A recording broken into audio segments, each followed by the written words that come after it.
Hai Bolo Pecos, sekarang kita lagi ada di kantor pos Lalu Bea Surakarta. Ini merupakan satu-satunya kantor pos yang ada ekspor impornya di wilayah Solo Raya. Nah, sekarang kita mau lihat prosesnya bagaimana dan mari.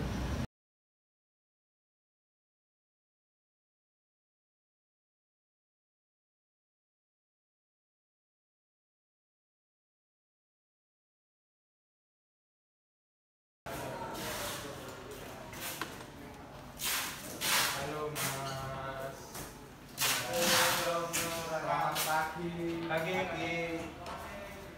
Ya.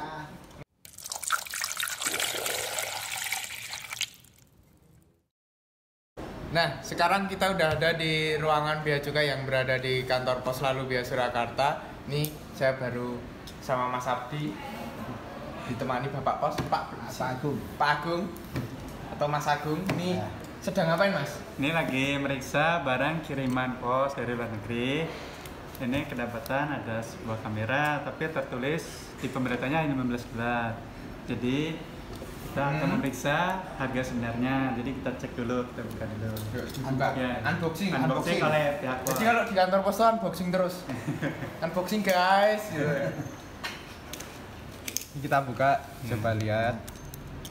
Ini kalau seperti ini harus sama Ya. pegawai pos ya Mas? Iya, sama Ya. pegawai pos nanti. Ada kamera action. Jadi disaksikan oleh pegawai pos, kita memeriksa kesesuaian pemberitahuan sama jenis barangnya Ya. dan harganya. Coba kita cari dulu ya. Nah, Kameranya 3, harganya 15 dolar, murah banget. iya, makanya kita harus mengecek kebenaran harga barangnya. Mungkin dengan barang identik di situs terkait di AliExpress.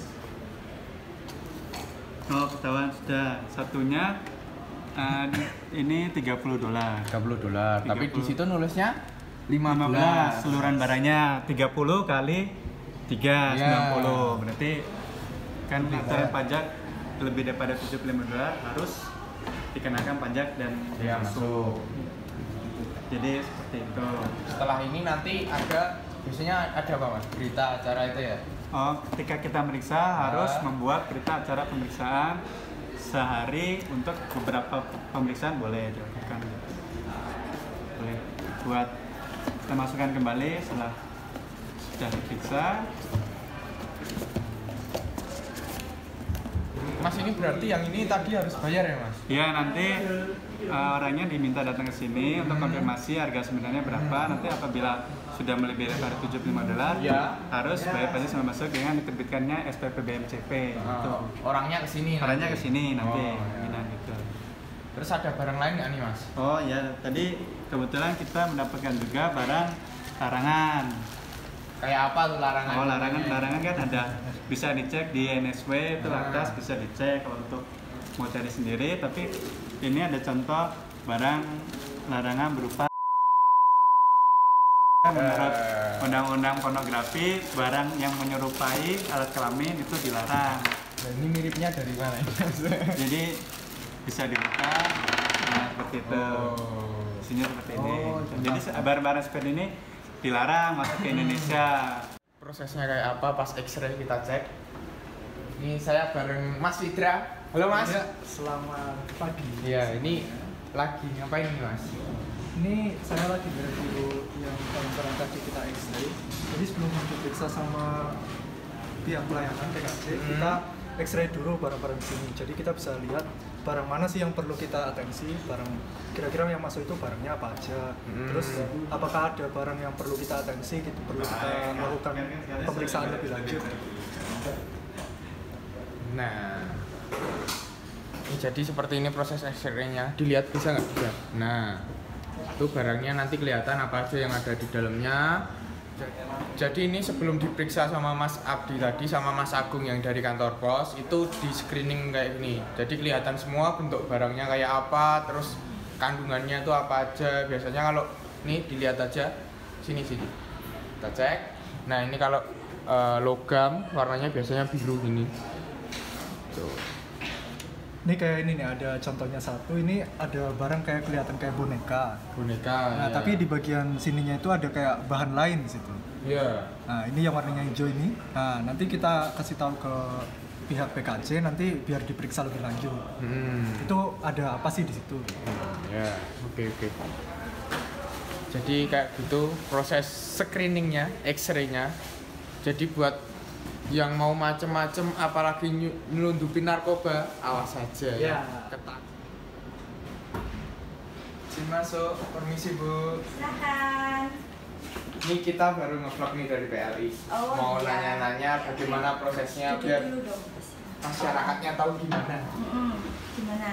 Dan bisa saya bantu. Jadi kan tadi udah lihat prosesnya Ya. pemeriksaannya seperti apa, terus gimana di X-ray juga. Terus ini gimana sih ketentuan-ketentuan yang ada di barang kiriman pos lalu Oke Mas, jadi di sini saya mutus untuk harganya. Biasanya saya teliti harganya setelah diperiksa anak-anak. Saya teliti untuk barang yang nilai perkiraan harganya itu di bawah 75 USD. Iya. Itu biasanya saya langsung rilis dengan surat persetujuan pengeluaran barang kiriman. Nah tadi itu ada barangnya yang lebih dari 75 Bu, itu gimana kalau seperti itu prosesnya? Jadi kalau untuk penyelesaian barang yang lebih 75 USD, kalau di dalam barang kiriman itu sudah tertera invoice, biasanya langsung kita tetapkan yang namanya SPP BNCP. Jadi itu surat penetapan untuk penagihan bea masuk dan pajaknya. Tapi kalau di dalam barang kiriman itu tidak tertera harga dari invoice maupun dari bukti bayarnya sebagainya, biasanya saya terbitkan dulu NPD, saya terbitkan nota permintaan dokumen.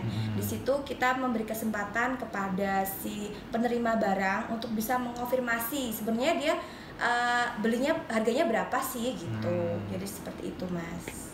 NPD tadi prosesnya setelah itu gimana? Jadi ketika si penerima barang itu sudah menerima NPD, nota permintaan dokumen dari kita, biasanya si orangnya kesini ya, kesini kemudian dalam NPD itu kan kita tulis kita minta invoice atau bukti transfer.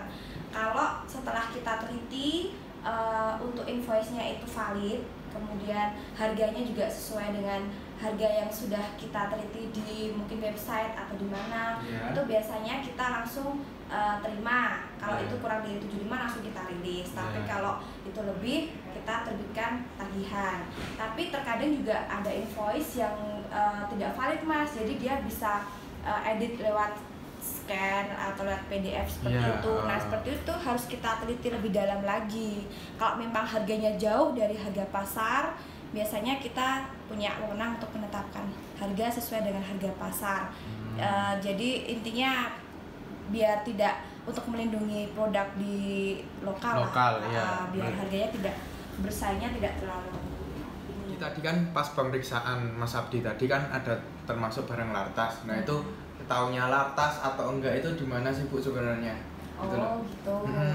Jadi untuk kita bisa menilai itu lartas atau enggak, biasanya saya dibantu sama yang namanya website dari INSW ini Mas. Nah, jadi kita buka saja websitenya intr.insw.co.id. Itu kepanjangannya Indonesia National Trade Repository. Nah, di sini ada bagian Indonesia INTR ini, buka aja lartas information.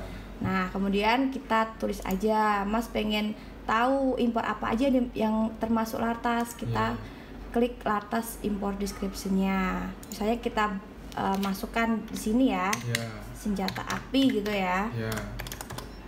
Senjata api. Nah, kita searching aja. Oke, jadi di sini senjata api merupakan salah satu barang lartas, yaitu pengawasan border. Jadi apabila ingin keluar itu harus dengan izin dari Polri. Seperti itu. Nah, kalau biasanya kan banyak tuh Bu yang kosmetik sekarang kan banyak yang impor pengen putih atau gimana, itu apakah termasuk barang lartas atau enggak itu? Oh gitu. Bisa dicek juga. Enggak, jadi sesuai dengan Permendak nomor 12 tahun 2018 Ya. itu sekarang dikelompokkan mana itu barang border, pengawasan border, dan mana yang dimaksud pengawasan post border. Kalau pengawasan border tadi kan kita udah lihat misalnya senjata api, obat, seperti itu. Tapi untuk pengawasan post border itu salah satunya adalah produk-produk tertentu seperti kosmetik, makanan, minuman. Nah, gimana kita bisa mengecek itu post border? Kita buktiin ya di sini. Di sini ada Lartas, kemudian coba kita ketik kosmetik.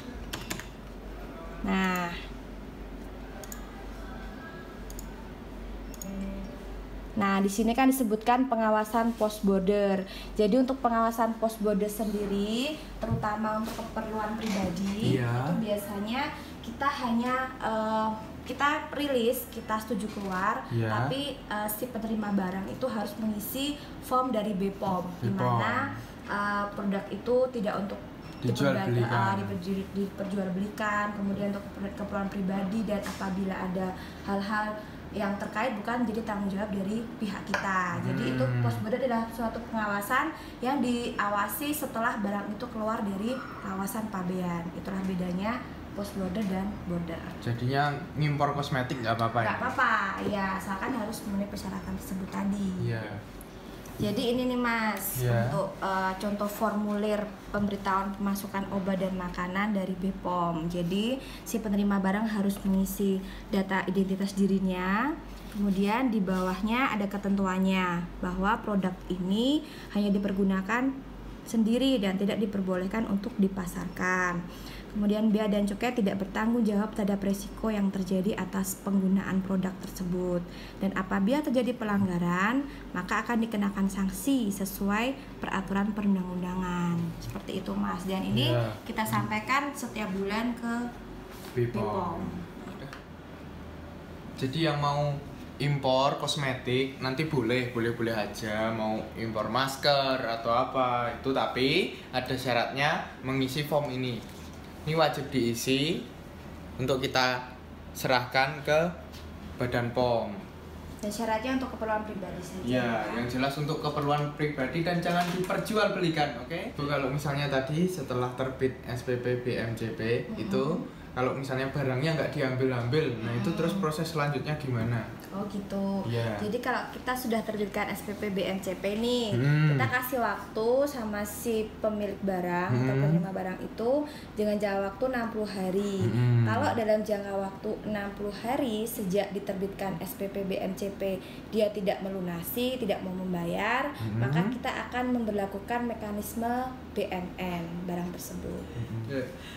Bu, ini kalau kan masih banyak nih penipuan nih yang mengatasnamakan instansi kita. Nah ini tips-tipsnya biar nggak kena tipu yang mengatasnamakan bea cukai bagaimana Bu? Ya, jadi saya ingin menghimbau kepada seluruh masyarakat, khususnya masyarakat Soloraya, apabila ada yang menghubungi dengan nomor pribadi yang mengatasnamakan pihak bea cukai, kemudian dia meminta untuk mentransfer sejumlah uang di rekening pribadi dengan disertai ancaman, karena banyak sekali Mas yang seperti itu kasusnya, itu bisa langsung saja mengkonfirmasi kebenarannya itu dengan datang langsung ke kantor Bea Cukai Surakarta, seperti itu.